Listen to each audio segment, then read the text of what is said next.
Silk carpet पर आप सोचिए, डबल एक्सेल का शर्ट कहां से लाते हैं पता नहीं, खुद ही सिल लेते हैं। और वो जो पेन जो लगाते हैं, चप्पल, ये सब करके वो सिल्क कारपेट पे चढ़ के मिनी बार रखे। मतलब ऐसा हमने व्यक्ति पूरे ब्रह्मांड में नहीं देखा हो, कहीं भी नहीं, न भूतो न भविष्यति। आप सोच के देखिए जरा, ऑस्कर भी छोटा पड़ जाएगा। जो लोग कहते थे कुछ नहीं लेंगे, सरकारी बंगला नहीं लेंगे, घर नहीं लेंगे, गाड़ी नहीं लेंगे, किस प्रकार से दोनों हाथों से उन्होंने बटोरा है, किस प्रकार से करप्शन किया है, उसका काला चिट्ठा सीएजी के रिपोर्ट में आता है। मिनी बार, घर में एक मिनी बार था। मुझे तो समझ में नहीं आ रहा है मिनी बार कैसे हो सकता है। मिनी बार 4,80,000 रुपए से अधिक खर्चा हुआ है मिनी बार।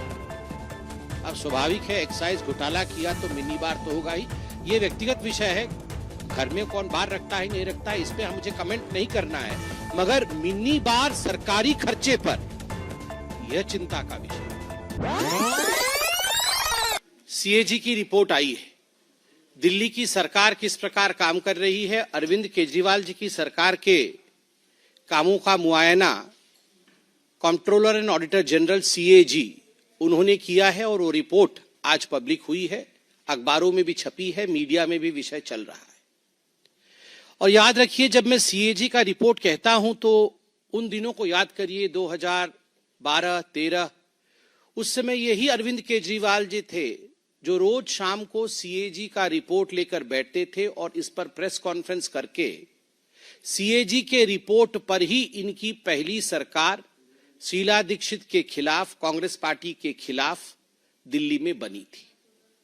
तो स्वाभाविक रूप से सीएजी कितना महत्वपूर्ण है और उसके रिपोर्ट का क्या महत्व है, वो अरविंद केजरीवाल जी समझते होंगे, ऐसा मेरा मानना है। सबसे पहले तो अनेकों विषयों पर सीएजी ने फोकस किया है, मगर सबसे महत्वपूर्ण विषय शीश महल है, उनका खुद का घर है। जो लोग कहते थे कुछ नहीं लेंगे, सरकारी बंगला नहीं लेंगे, घर नहीं लेंगे, गाड़ी नहीं लेंगे, किस प्रकार से दोनों हाथों से उन्होंने बटोरा है, किस प्रकार से करप्शन किया है, उसका काला चिट्ठा सीएजी के रिपोर्ट में आता है।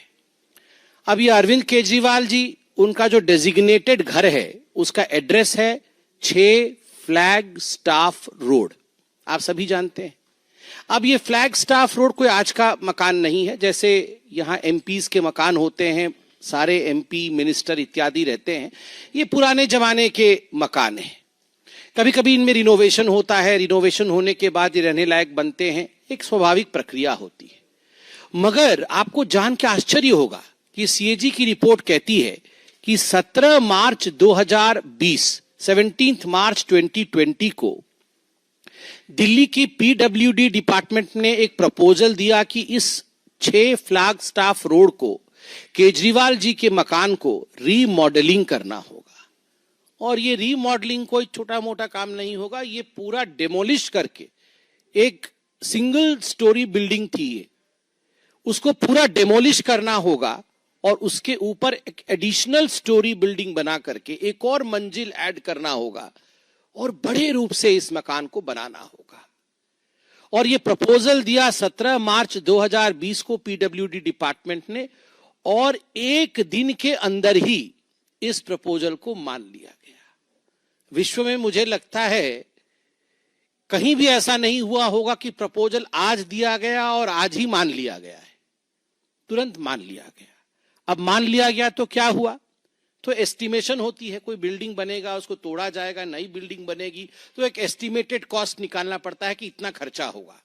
तो एक एस्टिमेशन उसका निकाला गया कि कितना एस्टिमेटेड कॉस्ट है। तो आपको बता दूं, एस्टिमेटेड कॉस्ट है 7,61,00,000 रुपए, 7,61,00,000 रुपए का एस्टिमेशन बना कि इतने में अरविंद केजरीवाल जी की हवेली बन जाएगी। मगर बाद में टेंडर प्रोसेस होता है, एक तो एस्टिमेटेड कॉस्ट होता है, उसके बाद सरकार टेंडर निकालती है। तो टेंडर निकाला गया तो टेंडर का कॉस्ट 8,62,00,000 रुपए का निकला। मतलब एस्टिमेटेड कॉस्ट 7 करोड़ का हुआ और जब टेंडर निकला तो वो 8 करोड़ 62 लाख का निकाला गया, उसी में ही पहले में ही घोटाला हो गया। जो पेमेंट दी गई 2022 में वो है 33 करोड़ 66 लाख। कहां 7 लाख का एस्टीमेट, 7 करोड़ का एस्टीमेट, और कहां 33 करोड़ दिया गया है। मतलब जो एस्टीमेटेड कॉस्ट 7 करोड़ का था, उससे 342.31% अधिक पेमेंट किया गया, और जो टेंडर्ड अमाउंट था 8 करोड़ का, उससे 290.49% का ऊपर पेमेंट किया गया। आप सोचिए, इतना घोटाला तो हमने कहीं नहीं सुना होगा, वो भी एक हवेली के पीछे, अरविंद केजरीवाल जी के शीश महल के पीछे इस प्रकार का घोटाला। सीएजी कहती है, देखिए कोई भी बिल्डिंग बनानी हो, कुछ भी आपको एक काम करना हो, तो आजकल है एक टर्म कंसल्टेंट। वो कंसल्टेंट आता है और बोलता है हाँ यहां पर ऐसा होगा, यहां पर ये बनेगा, फलाना बनेगा, तो उसका एक कंसल्टेंसी फीस भी होती है। तो कंसल्टेंट कैसे चुने जाते हैं? सरकार में एक प्रक्रिया होती है, एडवर्टाइजमेंट होता है, और केजरीवाल जी तो वो जो एक डबल एक्सेल शर्ट पहन के एक रेनॉल्ड का पेन लगा के एडवर्टाइजमेंट करने में नंबर 1 है, अपना एडवर्टाइजमेंट करने में नंबर 1 है, मगर कंसल्टेंट के लिए कि उनका शीश महल कौन बनाएगा, उसका कंसल्टेंट के लिए एक भी एडवर्टाइजमेंट नहीं किया। कैसे हुआ फिर? स्पॉट कोटेशन, मतलब वहीं खड़े हो गए और कौन कौन बनाएगा, कौन बनाएगा, जरा कंसल्टेंट कौन होगा, आओ। मतलब जैसे गेट पे ही खड़े थे वो कंसल्टेंट। पहले से 3 लोगों को बोल रखा था कि तुम तीनों आ जाना, हम तुमको दे देंगे। तो 3 कंसल्टेंट आ गए, और 3 कंसल्टेंट में से सीएजी लिखती है, without any specifications, without any basis of selection, consultant उसी दिन चुन लिए जाते हैं। मतलब आज कंसल्टेंसी की रिक्वायरमेंट है, कोई एडवर्टाइजमेंट नहीं, कुछ भी नहीं, आज ही कंसल्टेंट चुन लिए गए। अब कंसल्टेंट भी आ गए। उसके बाद देखिए, repeated revision of preliminary estimate. अब कोई भी घर बनता है, मकान बनता है, रोड बनता है, कुछ भी बनता है, तो एक प्रिलिमिनरी एस्टीमेट होता है कि हाँ ये जो है, ये ग्लास का ढकने वाला सामान है, ये कितने का आएगा, ये 20 रुपए का या 25 रुपए का आएगा। अब उसमें क्या हुआ, ये 20-25 रुपए का, चलिए ये 20 का 25 हो सकता है, 25 का 30 हो सकता है, अब 30 का 200 रुपए तो नहीं हो सकता ना। तो ये रिपीटेड एस्टीमेट, हर तीसरे चौथे दिन इनका एस्टीमेट बदलता गया, जो इन्होंने एस्टीमेट दिया था। और उसके पीछे सीएजी कहती है, no justification for payment to the consultants and PWD increased buildup area. सबसे पहले तो एस्टीमेट होता है कि घर का हम कितने एरिया में घर बनाएंगे। हम सब जानते हैं कि इतने स्क्वायर मीटर में हम घर बनाएंगे, कि इतने स्क्वायर फुट में हम घर बनाएंगे। तो पहले एस्टीमेट हुआ था, प्रिलिमिनरी एस्टीमेट हुआ था कि बिल्डअप एरिया रहेगा 1397 स्क्वायर फुट का। 1397 स्क्वायर फुट में हम बिल्डअप एरिया रखेंगे। इसी के आधार पर सारा टेंडर इत्यादि हो गया, और रातों रात एक दिन बदल दिया उन्हें बदल करके कर दिया कि 1905 स्क्वायर फीट, मतलब 36% बढ़ा दिया एस्टीमेट कि 1905 स्क्वायर फीट में। क्योंकि अब शहंशाह क्या रहेंगे 1300 स्क्वायर मीटर में, शहंशाह के थोड़ा बड़ा होना चाहिए। तो उन्होंने कहा कि 1900 स्क्वायर फीट में केजरीवाल जी अब रहेंगे, और ये अपने आप ही कर दिया, कोई एडवर्टाइजमेंट नहीं, कुछ परमिशन नहीं, अपने आप ही 1905 स्क्वायर फीट कर दिया। एक जगह तो ऐसे हुआ। देखिए पेमेंट कैसे होता है, आपको ये खरीदना है तो पहले आप एस्टीमेट बनाएंगे, एस्टीमेट बनाने के बाद अप्रूवल आएगा कि हाँ हम ये खरीदेंगे, फिर आप जाके मार्केट में ये खरीद के लेके आएंगे, 25% का ये खरीद के आप लेके आए। मगर पहले मैं खरीद के ले आऊंगा 300 रुपए का, और पेमेंट बाद में होगी कि ठीक है 300 का खरीद दिया, दे दो। सीएजी यहां पर कहती है कि यहां पर एडमिनिस्ट्रेटिव अप्रूवल और एक्सपेंडिचर सैंक्शन, कि आप खर्चा करिए, एडमिनिस्ट्रेटिव अप्रूवल है, ये 9.34 करोड़ रुपए का काम होने के 2 महीने बाद मिला। काम हो गया, जो चीज बाजार से खरीदना था, बल्कि नहीं खरीदना था, वो हायर क्वालिटी चीज खरीद के लगा दी गई केजरीवाल जी के टेस्ट के मुताबिक, और उसके 2 महीने के बाद एडमिनिस्ट्रेटिव अप्रूवल आया, हाँ ठीक खरीदा है आपने। और एक्सपेंडिचर आप कर सकते थे। अरे पहले एक्सपेंडिचर अप्रूवल होता है, पहले एडमिनिस्ट्रेटिव अप्रूवल होती है, उसके बाद वो खरीदी जाती है। मगर मनमानी तरीके से भ्रष्टाचार के रूप में यहां काम अरविंद केजरीवाल जी ने किया। अब सीएजी टेंडरिंग प्रोसेस के ऊपर क्वेश्चन उठाती है। Arbitrary short listing of the bidder, arbitrary अपने मन मुताबिक बिडर का इन्होंने शॉर्ट लिस्टिंग किया। Not restoring to open tender, open tender process को दरकिनार किया, जिसके कारण गवर्नमेंट कॉम्पिटिटिव रेट से वंचित रही। अब कंपटीशन होगा तो मैं बोलूंगा मैं 10 करोड़ में बनाऊंगा, तो ये आके बोलेंगे नहीं नहीं नहीं मैं 7 करोड़ में बना दूंगा, तो आप आके बोलेंगे मैं 5 करोड़ में बना दूंगा। तो सरकार 5 करोड़ रुपए में जो बना देगा उसी काम को तो उसको देगी। मगर यहां पर कॉम्पिटिटिव बिडिंग हुआ ही नहीं। इन्होंने कॉम्पिटिटिव बिडिंग किए बगैर, ओपन टेंडर किए बगैर इन्होंने किसी को टेंडर दे दिया, जिसके कारण 25 करोड़ 80 लाख रुपए एक्स्ट्रा पेमेंट करने पड़े। 25 करोड़ 80 लाख रुपए, ये सीएजी कह रही है। Items for superior specification, extra item जिनके विषय में कोई एग्रीमेंट नहीं हुई थी। पहले तो एग्रीमेंट हुआ था, एक्स्ट्रा लिया, अब एग्रीमेंट भी नहीं हुई थी, उसके बाद भी ले लिया। वो है pre fabricated lift and sliding doors, जिसके कारण 61 लाख रुपीस का खर्चा हुआ। Modular kitchen, ground floor, first floor, second floor, तीनों फ्लोर में एक एक किचन था, पता नहीं एक में चाय, एक में रोटी, एक में सब्जी बनती होगी। और कुल मिलाकर के इसमें 68 लाख रुपीस 75,877 रुपीस का एक्स्ट्रा खर्चा हुआ। Vanity, master bedroom plus family lounge, powder room, middle room, guest room plus study room plus bedroom, इस पे लगभग 1 करोड़ से अधिक का एक्स्ट्रा खर्चा हो गया।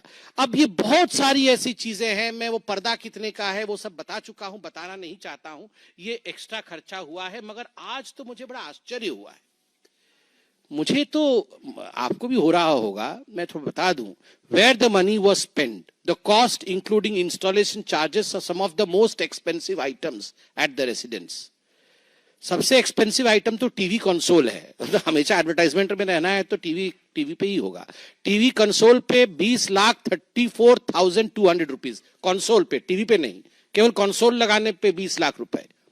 मिनी बार, घर में एक मिनी बार था, मुझे तो समझ में नहीं आ रहा है मिनी बार कैसे हो सकता है। मिनी बार 4,80,000 रुपए से अधिक खर्चा हुआ है मिनी बार पे। अब स्वाभाविक है, एक्साइज घोटाला किया तो मिनी बार तो होगा ही। ये व्यक्तिगत विषय है, घर में कौन बार रखता है नहीं रखता है, इस पे मुझे कमेंट नहीं करना है। मगर मिनी बार सरकारी खर्चे पर, यह चिंता का विषय है। 5 लाख रुपए अतिरिक्त खर्च करके घर पे mini bar, L shape sofa 6,40,000, treadmill and gym equipment 18,52,000 रुपए, kitchen equipment 40 lakh, kitchen equipment, kitchen का अलग था, किचन इक्विपमेंट 40,08,000 रुपए। सिल्क कारपेट, बाप रे बाप की तो क्वीन विक्टोरिया उस पर चलती थी। Silk carpet 16,27,690। ये सिल्क कारपेट क्या होता है? कारपेट तो हम देखे हैं, सिल्क कारपेट मतलब मैं समझ नहीं पा। हाँ, सिल्क कारपेट, मतलब आप सोचिए, डबल एक्सेल का शर्ट कहां से लाते हैं पता नहीं, खुद ही सिल लेते हैं। और वो जो पेन जो लगाते हैं, चप्पल, ये सब करके वो सिल्क कारपेट पे चल के मिनी बार रखे हुए हैं।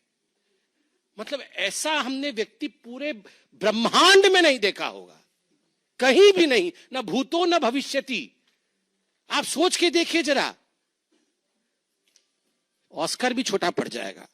और इसके साथ साथ अरविंद केजरीवाल जी ने कहा कि देखिए, मैं जो हूं बहुत काम करता हूं, इसलिए मुझे कैंप ऑफिस चाहिए, मेरे घर के अंदर एक कैंप ऑफिस होना चाहिए और स्टाफ ब्लॉक होना चाहिए। तो कैंप ऑफिस और स्टैंप ब्लॉक के लिए करोड़ों रुपए सैंक्शन हुए। और आपको जान के आश्चर्य होगा कि बाद में करोड़ों रुपए सैंक्शन भी हो गए, स्टाफ ब्लॉक कंस्ट्रक्शन नहीं हुआ, इसका कोई मेंशन नहीं है। और कैंप ऑफिस बीच में ही रोक दिया गया। अक्टूबर 2023 को जब ये रिपोर्ट छपी, उस समय कैंप ऑफिस बना ही नहीं था, कंप्लीट नहीं हुआ था। मगर अरविंद केजरीवाल जी के ऑफिस ने लिख के दिया कि ये कंप्लीटेड है, रिपोर्ट में 100% कंप्लीट लिखा गया है, मगर बना नहीं था, पेंडिंग था। और इसमें जो पेमेंट किया गया है कॉन्ट्रैक्टर को, वो कंप्लीट नहीं होने के बावजूद, एग्रीमेंट हुई थी 19.87 करोड़ का कैंप ऑफिस के लिए, बिना कंप्लीट किए 19.22 करोड़ रुपए कॉन्ट्रैक्टर को दे दिया गया है। कंप्लीट नहीं हुआ कैंप ऑफिस, कॉन्ट्रैक्टर को लगभग पूरा पेमेंट दे दिया गया। और service and electrical works were over estimated, camp office में over estimated by 1.41 crore at camp office और 86 लाख रुपए एट स्टाफ क्वार्टर, ये ओवर एस्टिमेट किया गया। और डाइवर्शन ऑफ फंड किया गया। क्या डाइवर्शन ऑफ फंड किया गया? अरविंद केजरीवाल जी ने 2 करोड़ का सैनिटरी आइटम, फर्नीचर और जिम अपने घर में लगा लिया और लिख दिया कि ये 2 करोड़ रुपए, 1.87 करोड़ टू बी स्पेसिफिक, जो सीएजी ने लिखा है, ये 1.87 करोड़ रुपए कैंप ऑफिस में खर्च हुए हैं और स्टाफ ऑफिस में खर्च हुए हैं।